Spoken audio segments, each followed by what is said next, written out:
The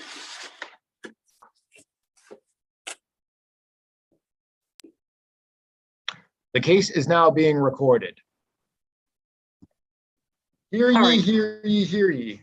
All persons having anything to do before the Honorable, the Justices of the Massachusetts Appeals Court, now sitting at diverse locations within and for the Commonwealth, draw near and give your attention, and you shall be heard. God save the Commonwealth of Massachusetts. Court is open. All right, thank you, and I apologize for the interruption. My name is Justice Walsh. I'm an Associate Justice of the Appeals Court. I want to make sure that each of you can hear me okay. Mr. OKANLAWON, can you hear me okay? Yes, ma'am. Very well. And Attorney Novak? Good afternoon, Your Honor. Yes. Okay, very well. So just a few housekeeping matters before we begin, because Attorney Novak, have you had an opportunity to argue before the appeals court in this type of venue? Not on a Zoom. I've argued numerous cases in person. Okay, well, let me just go over some of the basics. So, Mr. OKANLAWON, am I pronouncing your name right? OKANLAWON, just with the L, OKANLAWON. OKANLAWON. Okay, got it. Thank you. You will go first, okay, and I'll hear from you.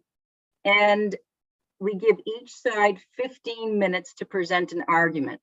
Okay. Now, I want to let each of you know that I've had an opportunity prior to this hearing to review all of the documents that were provided, including the ones, sir, that you provided to the court over the weekend. So I've reviewed everything, and you should assume that I know the background of the case. Certainly, if you have particular issues that you want to bring to my attention about those background facts, I'm happy to hear them. But take as much time as you want, up to 15 minutes. If you feel like you've made your point and you have nothing more to say, you don't need to use the entire 15 minutes, okay?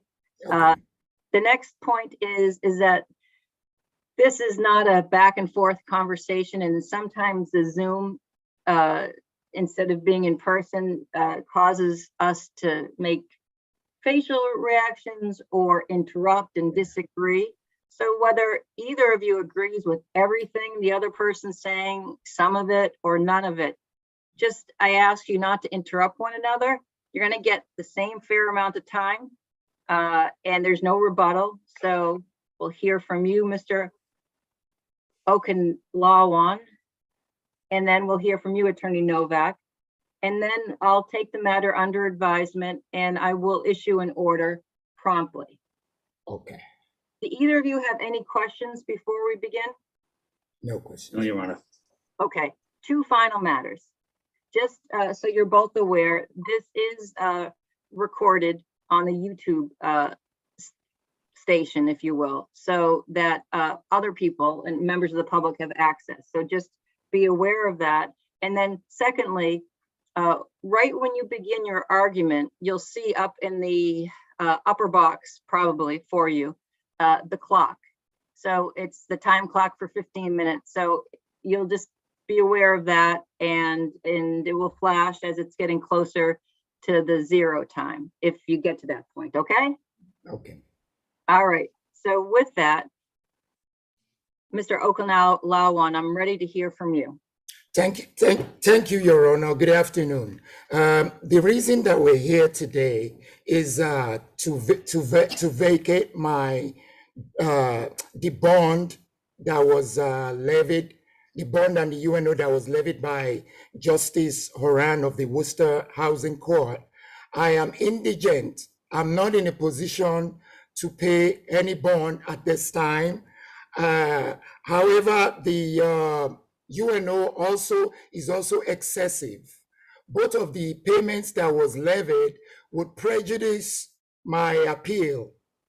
It would not be able to allow me to pursue my appeal. It will prejudice my appeal. However, to demonstrate my good faith, I'm willing to contribute $300 a month to the court for you as UNO as of July 1st. The court is already aware that I'm indigent. The appellee, Mr. Ross, testified that he had no mortgage on the property. The cost to the appellee, Mr. Ross, is only taxes, SOA, and home insurance, which is a total of less than $5,000 a year. And I have lived in this house for 18 years. It's a real small house. I'm very familiar with New England homes. It's a 1-bedroom, 655 square foot cape.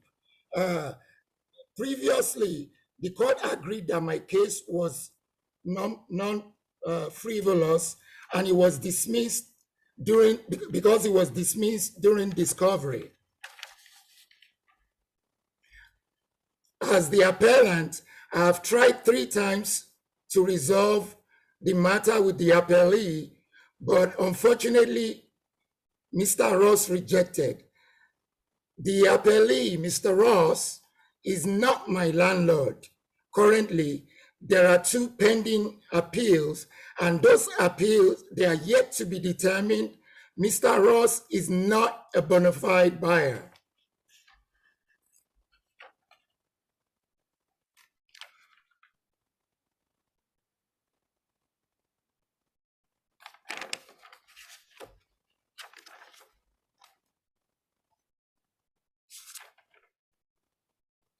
So at this point, Your Honor, I would like to plead with the court to be very reasonable with me because I have lived in that property for 18 years.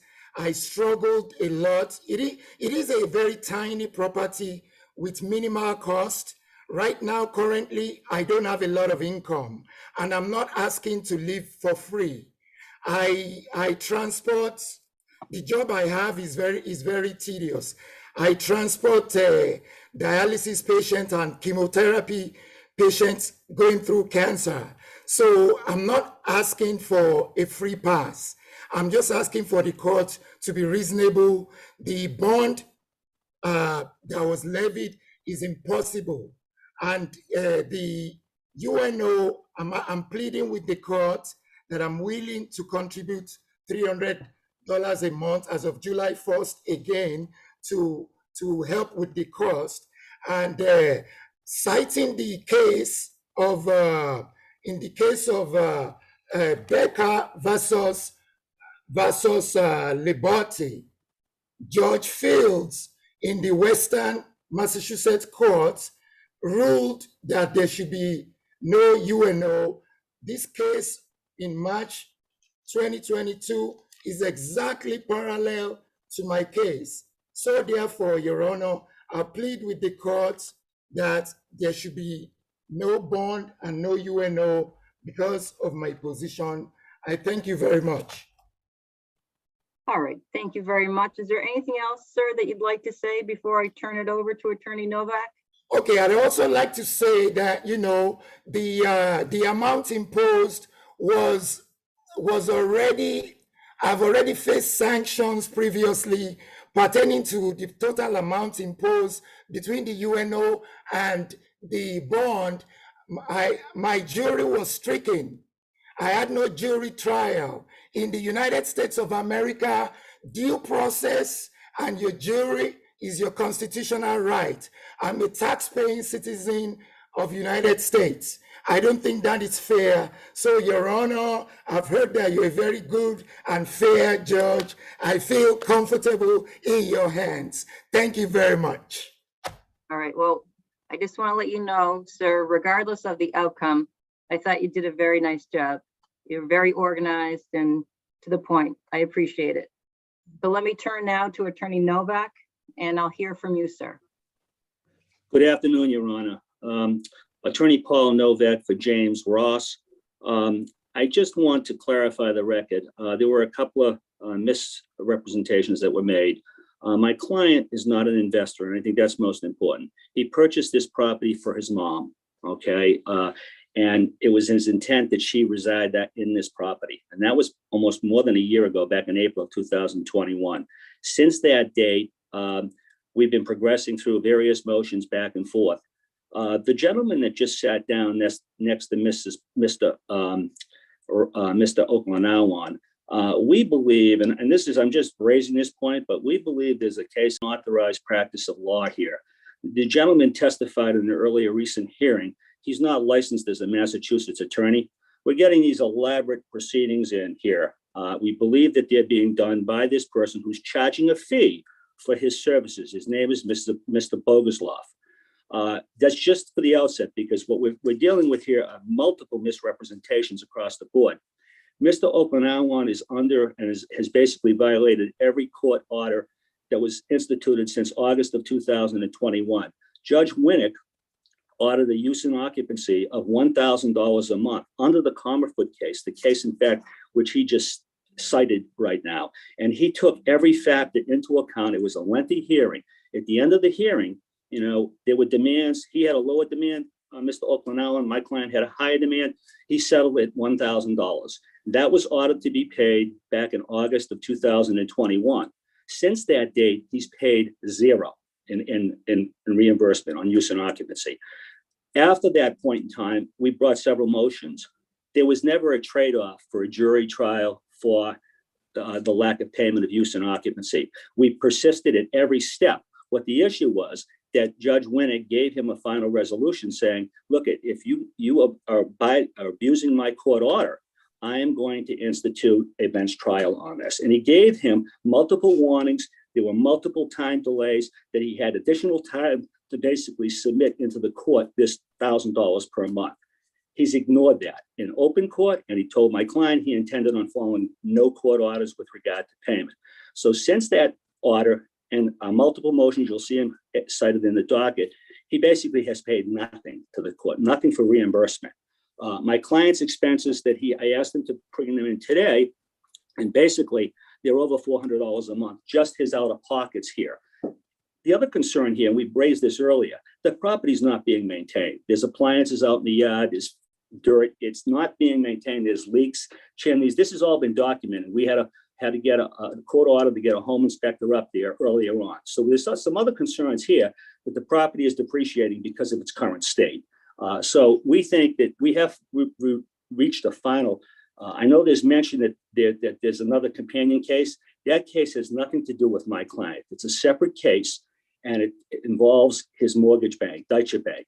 I will point out for the court record that there are 5 foreclosure actions listed on the official documents for this property, okay?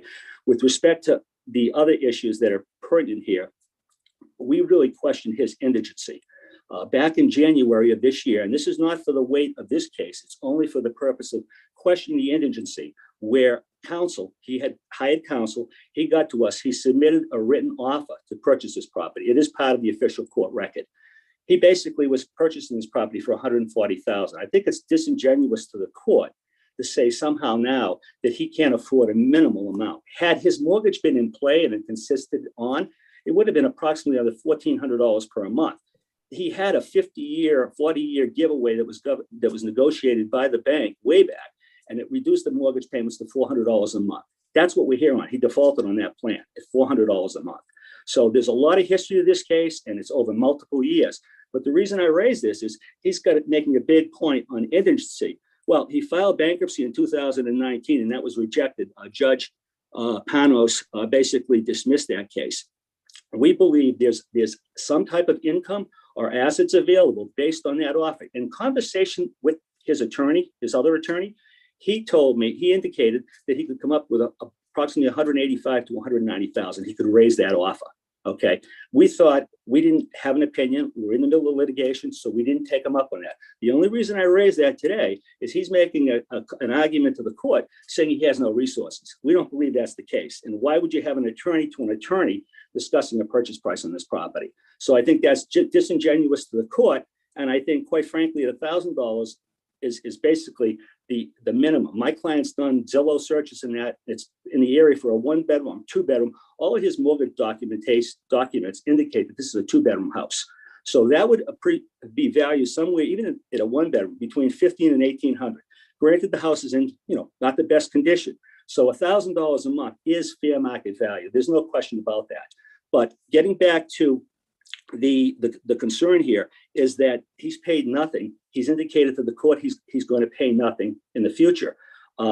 We're really concerned because based on this other case that's non-related to our case, we pulled it up at the appeals court document. It took 1 year, more than 12 months, and back and forth. Nothing was filed. He was basically almost sanctioned or warned that if he didn't file documentation, it was going to be dismissed. At the 25th hour, he got an attorney to file a response. That case has not been argued. It was filed, I want to say last April or May. It's June of 2022. The case has not been filed. In all fairness, my client has basically, because of this legal defense, which we really question, based on the fact that he does not have legal counsel, he's got an advisor who's basically giving him information that's not consistent with the law. And quite frankly, Judge Horan made a finding that we have proven our case. All the documents are there. So at the end we're questioning this claim for indigency. We believe that the facts indicate otherwise. And at this point, we will obviously rest our case, but we believe that somehow tying in that other case is totally separate. If he should prevail against Deutsche Bank, he has more adequate remedies than law as far as damages. We don't believe he's going to prevail based on what that case was, what I reviewed on the case. But at the end of the day, to penalize Mr. Ross, who was a bona fide purchaser, this idea that he's not a bona fide purchaser is ludicrous. He hired our law firm to basically close. We did a complete title search on this property. There was no list pendants. Had there been a list pendants recorded at the Registry of Deeds, the closing wouldn't have taken place. Mr. Roth had no knowledge of any of this, neither did my office. We did everything like we do. We do transactional work. We did basically every step that we would do in any closing, and it was all closed. We had an expert witness come in to testify who's done, I think he testified he did about 6,500 title searches in his practice. He's got offices at the Registry of Deeds, that this is straight as an arrow. There's no questions on title. My client has bona fide title at this point, and with all due respect, we would ask that if not increased back to our original request based on the delays we've experienced, that the court maintain the order that Judge Horan instituted. Thank you very much. All right, thank you both. I'll take the matter under advisement.